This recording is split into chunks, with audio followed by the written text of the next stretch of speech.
إنما يخشى الله من عباده العلماء. بسم اللہ الرحمن الرحیم. السلام علیکم ورحمۃ اللہ وبرکاتہ. دوستو، آپ حضرات کے سوالوں کے جواب پیش کر رہا ہوں. اس ویڈیو کو دھیان اور توجہ سے دیکھیں، انشاءاللہ بہت فائدہ ہوگا. آپ کو آپ کے سوالوں کے جواب صحیح سے سمجھ میں آ جائیں گے، اور مکمل بھی دیکھ لیجئے. رسول اللہ صلی اللہ علیہ وسلم کی حدیث مبارکہ ہے، آپ صلی اللہ علیہ وسلم نے فرمایا، علم کا ایک باب سیکھنا 1000 رکعت نماز نفل سے زیادہ افضل ہے، خواہ وہ اس وقت کا عمل ہو یا نہ ہو. تو اگر آپ اس ویڈیو کو مکمل دیکھیں گے تو بہت سے مسائل آپ سیکھ جائیں گے، جس کی وجہ سے آپ حضرات کو بہت زیادہ ثواب بھی ملے گا، نفل نماز پڑھنے کا ثواب بھی مل جائے گا. تو یہ مکمل ویڈیو دیکھ لیجئے. پہلا سوال سن لیجئے کیا ہے. مفتی صاحب، انسان شرعی مسافر کب بنتا ہے اور نماز سفر میں کیسے اور کتنی پڑھے گا، اور کلومیٹر شہر کی سرحد سے شروع ہوگا یا میرے رہنے کی جگہ سے شروع ہوگا؟ یہ سوال کیا گیا ہے. اس میں ہم تفصیل سے بات کرنے جا رہے ہیں. ویڈیو تھوڑا بڑا ہو جائے تو صبر و تحمل سے دیکھ لیجئے گا. دیکھو بھائی، جو شرعی مسافر ہوتا ہے اس کے لیے 77 کلومیٹر یا اس سے زیادہ، یہ تو ہو گیا دوری کا مسئلہ کہ آپ کو 77 کلومیٹر یا اس سے زیادہ دور اگر سفر کر رہے ہیں اور 15 دن سے کم کا سفر کر رہے ہیں تو اب آپ شرعی مسافر ہیں. اب آپ شرعی مسافر ہے. اب آپ جتنی بھی نمازیں پڑھیں گے راستے میں، یعنی کہ اپنے شہر سے نکلتے ہی اب جتنی نمازیں آپ پڑھیں گے سفر میں، اور جہاں مقام پہ آپ جا رہے ہیں 15 دن سے کم کی نیت کر کے جا رہے ہیں، تو اب آپ شرعی مسافر ہیں. اب آپ مکمل نماز نہیں پڑھیں گے، بلکہ ظہر کے 4 فرضوں کو 2 پڑھیں گے، عصر کے 4 فرضوں کو 2 فرض پڑھیں گے، عشاء کے 4 فرض کو 2 فرض پڑھیں گے، مغرب کے 3 ہی پڑھیں گے، فجر کی 2 ہی پڑھیں گے، وتر مکمل پڑھیں گے، فجر کی سنتیں پڑھیں گے. اگر آپ کے پاس وقت ہے تو پھر آپ جو ہے دیگر سنتیں بھی پڑھ لیجئے، جیسے کہ ظہر کی سنتیں ہیں اور عشاء کی 2 سنتیں ہیں، وہ بھی پڑھ لیجئے. اگر آپ کے پاس وقت نہیں ہے تو ان سنتوں کو چھوڑ سکتے ہیں، لیکن فجر کی سنتیں آپ کو پڑھنی ہی ہوگی اور وتر بھی آپ کو پڑھنے ہی ہوگے. تو یہ تو ہو گیا کہ آپ کو نماز کتنی پڑھنی ہے. اگر آپ خود بھی امامت کرتے ہیں سفر میں رہتے ہوئے تو آپ کو 2 رکعت پڑھ کر ہی سلام پھیر دینا ہے، اور اگر آپ اکیلے نماز پڑھتے ہیں تو بھی آپ کو 2 رکعت پڑھ کر ہی سلام پھیر دینا ہے، ظہر، عصر اور عشاء میں. ٹھیک ہے نا؟ اور اگر آپ کسی مقیم امام کے پیچھے پڑھتے ہیں نماز، جیسے کہ عموماً وہیں کے امام ہیں، آپ مسجد میں گئے نماز پڑھنے کے لیے تو ان کے پیچھے آپ مکمل نماز پڑھیں گے. اگر آپ کی 1-2 رکعت بھی نکل گئی ہے تب بھی آپ کو مکمل ہی نماز پڑھنی ہوگی.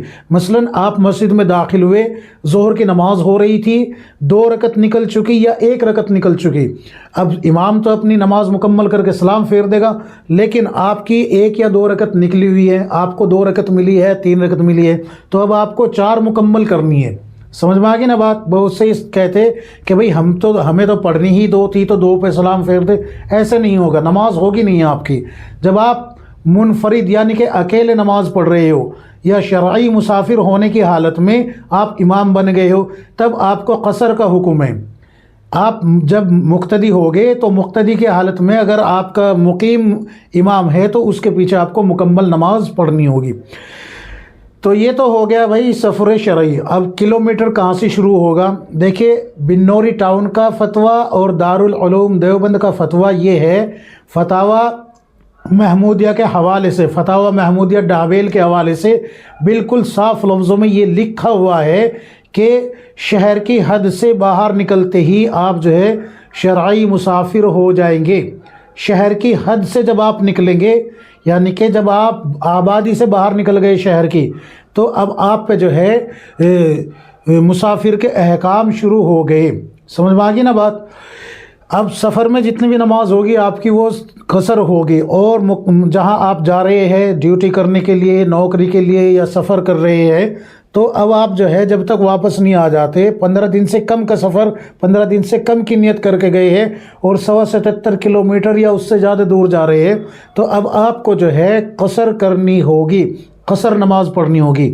خفین کا بھی مسئلہ اسی میں آ جاتا ہے کہ اگر آپ مقیم ہیں تو 24 گھنٹے میں آپ کو جو ہے خفین کے بعد وضو کرنا ہے، یعنی کہ ایک مرتبہ اگر آپ نے خفین پہن لیے وضو کر کے تو 24 گھنٹے تک مقیم کے لیے 24 گھنٹے تک پہن سکتے ہیں، اور اگر آپ جو ہے مسافر ہے شرعی تو پھر یہ 72 گھنٹے تک کے لیے ایک بار پہنے جا سکتے ہیں وضو کر کے، اور اگر بیچ میں آپ ان کو اتار لیتے ہیں تو پھر آپ کو مکمل وضو کرنا ہوگا، پھر مسح نہیں کر سکتے۔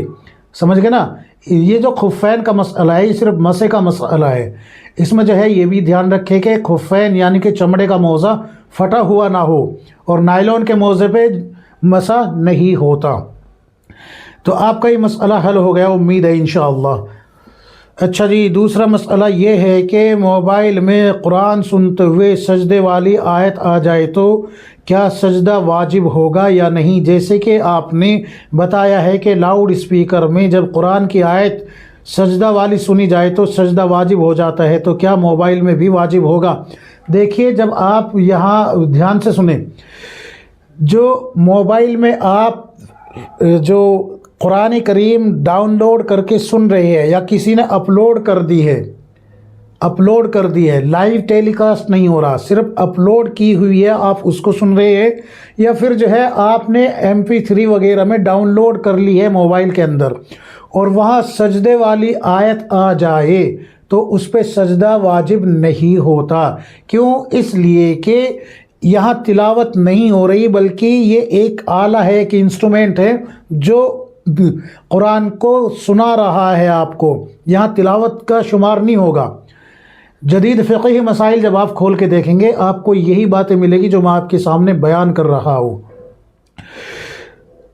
تو ایک تو ہو گیا یہ کہ آپ نے MP3 میں ڈاؤن لوڈ کی ہوئی ہے، یا پھر جو ہے یہ ہو کہ کوئی اپلیکیشن آپ نے جیسے کہ پلے اسٹور سے قرآن کی تلاوت کے اپلیکیشن ہے وہ آپ نے نکال رکھے ہے، انسٹال کر رکھے ہے، اس میں سن رہے ہیں، یا کسی نے اپلوڈ کر رکھی ہے اور آپ اس کو سن رہے ہیں، تو ان تینوں کنڈیشن میں سجدے والی آیت آنے کے باوجود سجدہ کرنا واجب نہیں ہے، لیکن احتیاطاً اگر کوئی کر لے تو بہتر ہے، احتیاطاً اگر کوئی کر لے تو بہتر ہے۔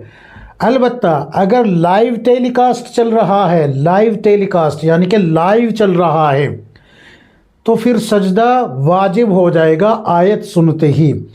تو یہ جو آپ نے وہاں قیاس کیا ہے پچھلے ویڈیو میں میرے جو قیاس کیا ہے کہ محلے کی مسجد میں امام صاحب نماز پڑھا رہے ہیں، تراویح پڑھا رہے ہیں، جمعہ کی نماز پڑھا رہے ہیں، عشاء کی نماز پڑھا رہے ہیں، اور مائک کی آواز محلے میں جا رہی ہے، تو وہاں سننے والوں پہ سجدہ واجب ہو جاتا ہے۔ تو دیکھو وہ لائیو ہی سمجھے اس کو، وہ وہاں خود بخود تلاوت چل رہی ہے، ڈائریکٹ چل رہی ہے، وہ ایسا نہیں کہ ہم نے اسٹیریو میں کیسٹ لگا کے چھوڑ دیا یا موبائل میں چالو کر کے چھوڑ دیا، ایسا نہیں ہے، بلکہ امام صاحب خود تلاوت کر رہے ہیں، اور یہ ایک قسم کا لائیو ہے۔